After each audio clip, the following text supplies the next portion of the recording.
Thank you very much, Dr. Moeed. Thank you very much to the organizers. Thank you very much for having me, and greetings to everybody who's listening to this, and hopefully those in Pakistan who are listening to this if we don't get cut off in terms of the internet.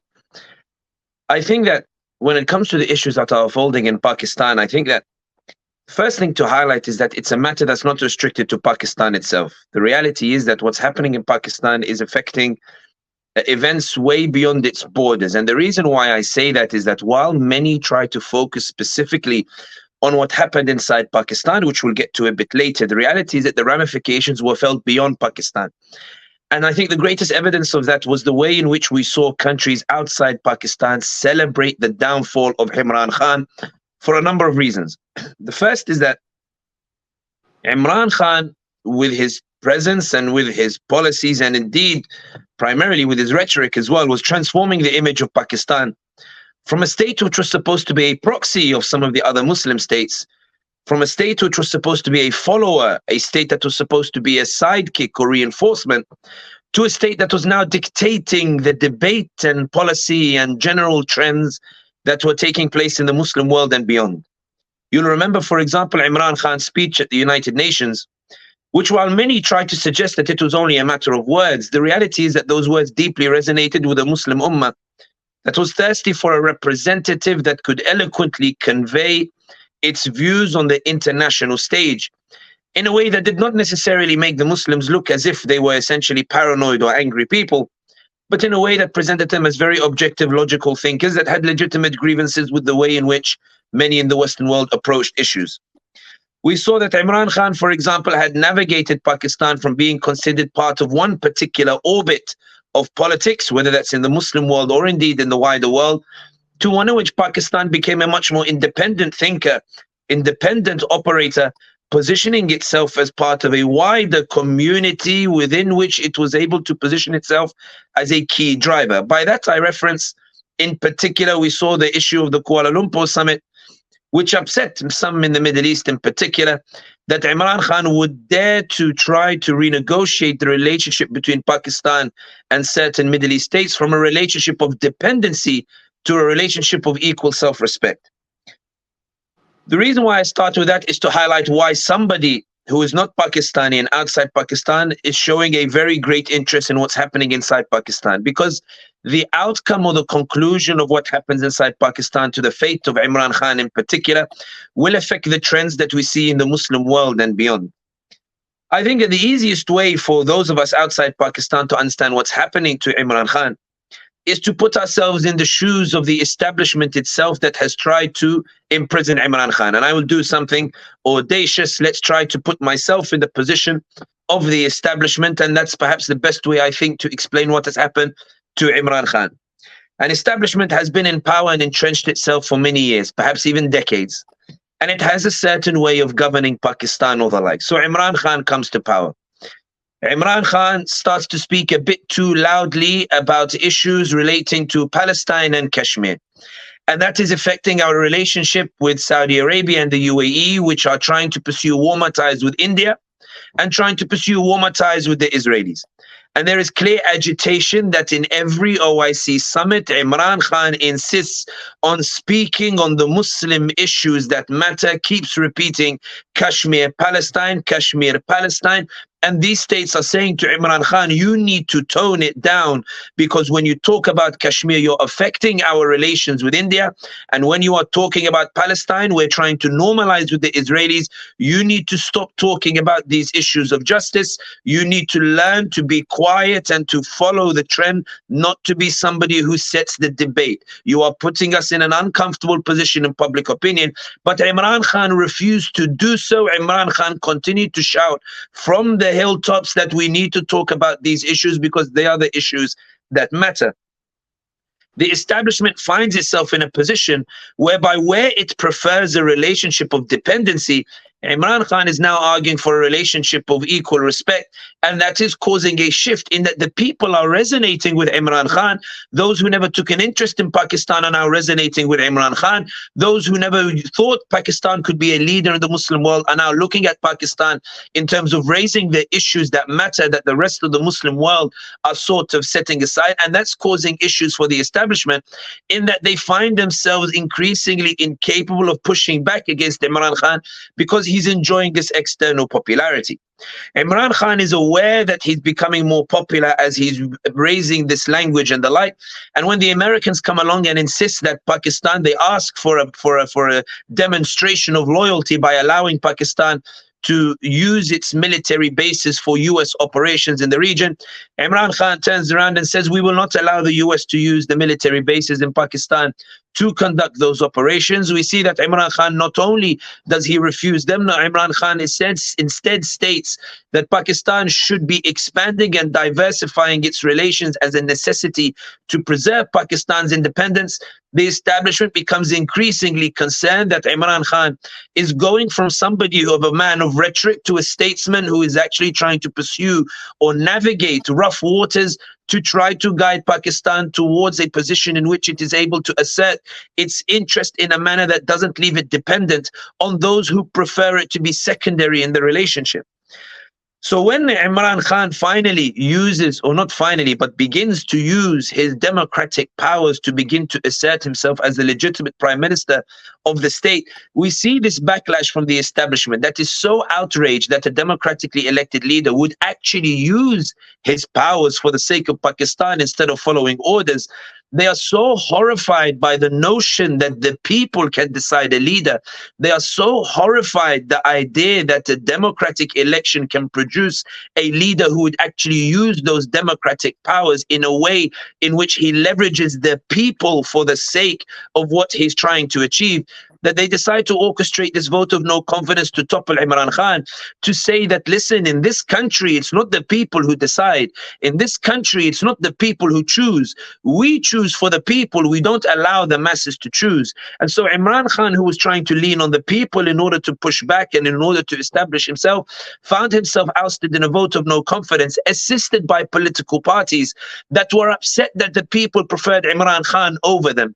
Political parties that should have stood with Imran Khan and acknowledged that there should be respect for the democratic mandate, that saw what was happening to Imran Khan and knew that Imran Khan was being targeted for no other reason than that he was using his democratic powers as a democratically elected leader should be. The parties, instead of saying we should stand by on principle with Imran Khan, turned around and got very hungry and said, this is our opportunity to finally support this removal of a popular leader so that we are the only choices to the people and they won't necessarily choose the person that they want, something that will be a dark stain on every political party that voted with the vote of no confidence to topple Imran Khan when they knew why he was being voted out. The issue, however, for the establishment is that the people refused to be quiet. Instead of the Imran Khan quietly going back home, we saw the Pakistanis take to the streets and challenge the establishment. We saw thousands take to the streets. We saw tens of thousands, in some cases hundreds of thousands, taking to the streets, demanding that Imran Khan be respected as the democratically elected leader. And for the establishment, this posed a crisis, primarily because with all these people on the streets and these people refusing to go home, it makes it very difficult to orchestrate a political scenario in which you can argue that Imran Khan was somebody who should have been thrown out. And that's why we saw arguably the most clumsy series of events that took place to try to remove Imran Khan's popularity. We saw more than 175 charges levied at Imran Khan, which would later become 200 plus.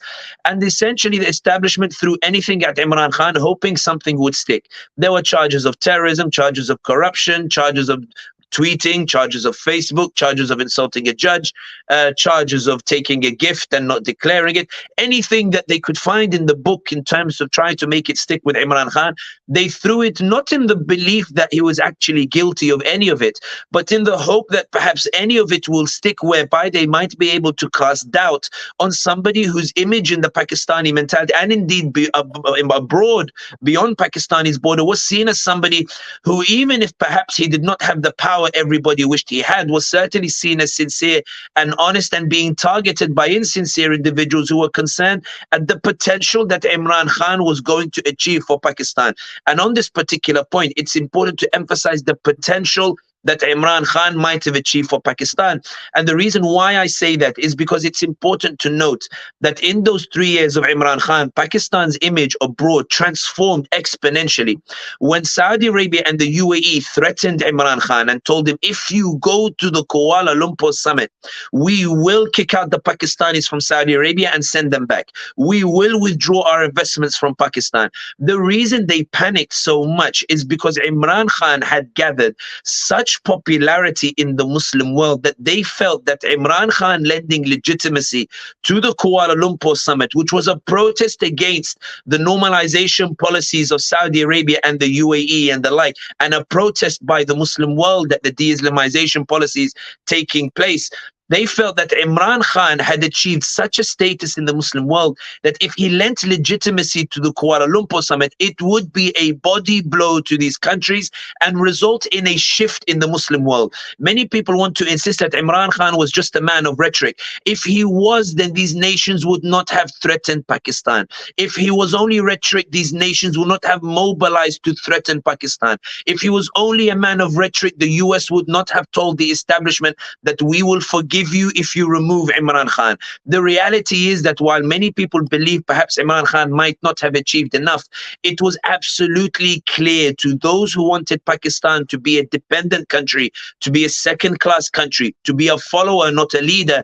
It was clear Imran Khan was renegotiating Pakistan's position in the world as a leading figure, and therefore there was a necessity to remove Imran Khan before he could reach that particular point. And that's why when it came to the establishment and they realized that there was a potential revolutionary renegotiation of the social contract that Imran Khan was going to bring about, even after he was toppled with a vote of no confidence, this is why there was a necessity, and I'm speaking as if I'm in the position of the establishment, there was a necessity to remove Imran Khan because the Pakistani people wanted him. There was a necessity to remove Imran Khan because he was somebody supported by the people, and Pakistan is not supposed to be supported by the people. And that's why when it comes to the establishment, we saw the clumsiness in that even when there was a call for elections, they refused to do so. So even when PTI won a landslide in Punjab, they were winning those elections still, something that made the establishment panic so much that when the PTI tried to force general elections by dissolving the Punjab Assembly, the Electoral Commission not only refused to host general elections, they put in a chief commissioner of their own. And when the Supreme Court said that elections should be held, the establishment quite simply ignored the Supreme Court itself. Essentially, now what we're seeing is, and I will wrap up on this particular point because I know my window is only 10 minutes.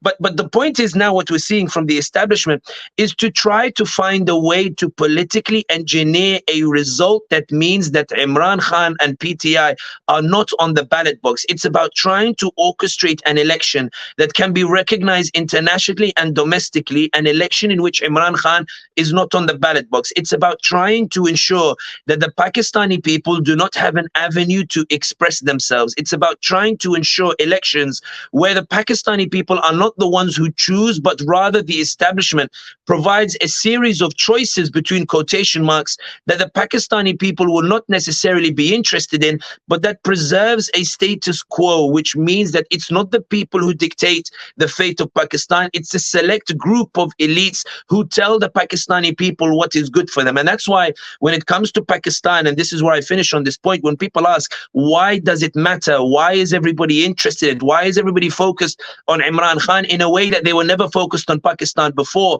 It's because if the establishment successfully managed to orchestrate elections and results where there is no PTI or Imran Khan, then it will essentially be a victory of an establishment over the popular will. It will be an issue where the Pakistani people have been subjugated by a minority that was terrified that the Pakistani people would actually express their desire for self-determination and free will. This is a battle for the future of Pakistan and the identity of Pakistan. And in particular, it's a battle to decide who was Pakistan built for. Was it built for an elite to control the majority, or was it built for the Pakistani people? If you can hear me, Sami, I think you couldn't hear me earlier. I just have a quick question before you wind up. So do you see the removal of Imran Khan, because you're also an expert on the MENA region, Middle East and North Africa, do you see serious similarities between Imran Khan's removal and Mohammad Morsi's removal in 2013, when he was seen maybe by the Islamists, by the Israelis, but he was seen as an anti-dynastic republicanism in an area dominated by the dynasties in Saudi Arabia, the Arab kingdoms? Very quick. I think that there are many similarities, but I actually think Imran Khan is in a better position than Morsi was in Egypt. Morsi was seen as somebody that was so terrifying to Saudi Arabia and the UAE because he represented this idea of a president chosen by popular will in a region where the popular will is repressed and in a region in which the popular will is not allowed to manifest itself. But by the time Morsi was toppled, the media had successfully managed to create this polarization whereby there was either extreme love or extreme hate of Morsi, and that resulted in an inability to engage more people on the streets that might have rescued Morsi. Imran Khan's case is different in that the media has not been successful in undermining that popularity. Instead, he's more popular than he's ever been before, and that's why the establishment keep fumbling over themselves in terms of when these election dates should be held, because they're terrified that trying to rig an election is not an easy process, especially when millions and millions of Pakistanis still believe in Imran Khan and want to vote for him. And rigging elections, they want to wait for a period whereby Pakistanis get tired, whereby they go home, whereby they're no longer interested. And now we're January and Pakistanis are still interested. They still know what's happening. And that's why the establishment is shaking and saying, when will we get to a period where Pakistanis will just forget, so that they won't riot when they see the politically engineered result in the elections? Imran Khan is different from Morsi in that more Pakistani people are still standing by Imran Khan. And that's why the establishment is still tripping over itself to find a way to launch elections that won't provoke riots in Pakistan. They've announced February, but it may not even happen in February, because at this moment in time, Imran Khan is still the main story, even as they try to prevent any mention of Imran Khan in the public sphere.